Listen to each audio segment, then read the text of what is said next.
Pilipinas, una sa ating mga balita. No show si Vice President Sara Duterte sa sabina na isinilbi sa kanya ng National Bureau of Investigation o NBI. Sa panig naman ng bise, bigo itong makasipot dahil sa simpleng miscommunication at inakalang conflict of schedule. Ang mga detalye tutukan sa report ni Kyle Bulias. Hindi sumipot si Vice President Sara Duterte sa investigasyon ng NBI.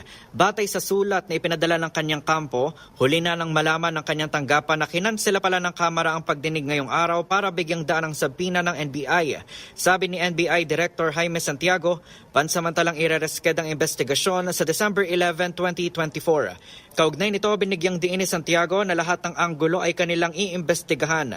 Susuriin niya hindi lamang ang banta ni VP Sara kina Pangulong Bongbong Marcos, kundi pati ang sinasabi nitong banta sa kanyang buhay. Unlike this threat to the President, sa kanyang bibig nang galing siya ang nagte-threat. Pero yung nagte-threat sa kanya, hindi natin alam kung sino. Hindi niya sinasabi. Diyan namin kailangan ng cooperation ni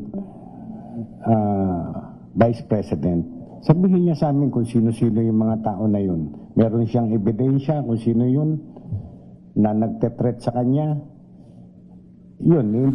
Una rito, sinabi ni Santiago na sakaling hindi makapagtulungan si VP Sara, ituturing nila itong pag-waive ng kanyang karapatan para magpaliwanag at ipagpapatuloy pa rin nila ang kanilang investigasyon sa kung sino ang nakausap umano nito para ipapatay sina Pangulong Marcos sakaling may mangyaring masama sa kanya. Bukod dito, nilinaw ni Santiago na ang NBI ay nangangalap lamang ng mga ebidensya at nag-iimbestiga.